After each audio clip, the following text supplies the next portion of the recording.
what this stuff looks like is important. So here we go.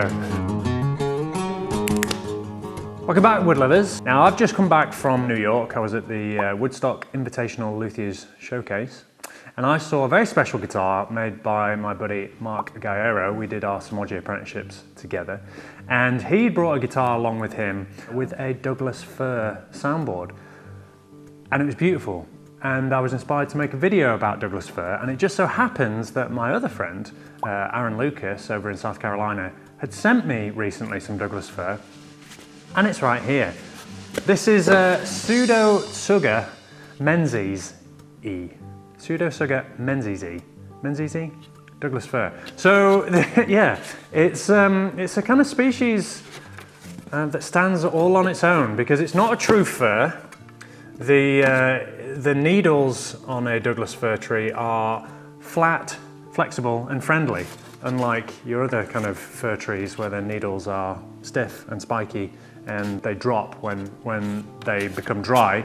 Christmas trees, a lot of the trendy Christmas trees these days are Douglas fir because they don't drop the needles and they don't jab you in the eye when you're putting baubles on and so forth. So Douglas fir, it's named after David Douglas, who first introduced the species to the UK, but a rival botanist by the name of Archibald Menzies, he was the first person to document and describe the tree. So they kind of split the naming rights, and I imagine that they had like this fierce rivalry that may or may not have culminated in a bare-knuckle fist fight to the death.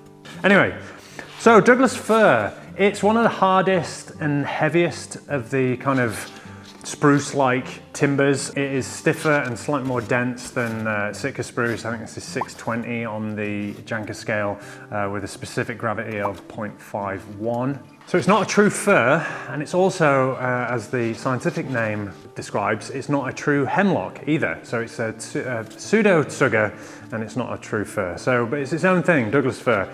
Typically you'll find it all at the western seaboard of the United States, up into the Pacific Northwest. And yeah, just handling this stuff, it is really, really stiff, very dense, and kind of a little heavier than you would expect from something that looks like this. Visually, it does have that kind of Sitka spruce look to it. It's kind of a creamy off-white with kind of hints of kind of an orange, peachy, pinky kind of colour in there. But what's kind of different about it is, and I don't know if you'll pick this up on the video, but you kind of get these little resinous, I think they're like resin canals, these little pockets that kind of fleck all the way down the grain, which I think are very, very beautiful. I expect that it might give me one or two problems when it comes to finishing the guitar. Those kind of little resin pockets may or may not interfere with the lacquer, so I expect I'll give this a kind of wash coat with, well, firstly, I'll acetone the hell out of this, then put a little wash coat of shellac on there, and hopefully then the lacquer should stick to that. Let's give this a little tapperoni.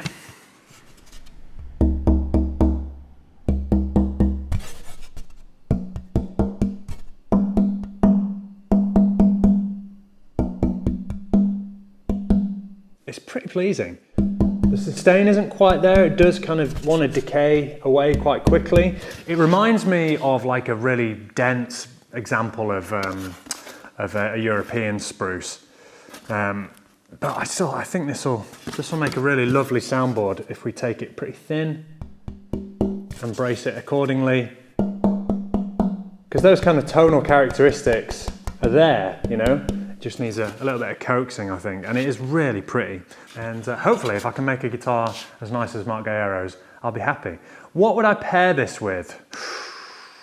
I think to really enhance the sustain, to really kind of bring out some of that sparkle, support that kind of top end, I'd be looking at a rosewood with this. Something with a high Q, so definitely not your kind of mahoganies and your koas.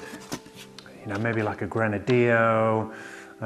Yeah, rosewoody, kind of those kind of characteristics. We can't forget about the magic spray because what this stuff looks like is important. And I like spraying wood with flammable solvents. So here we go.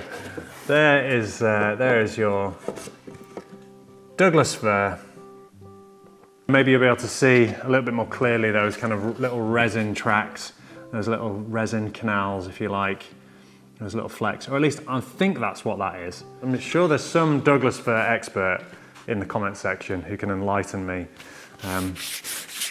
There we go.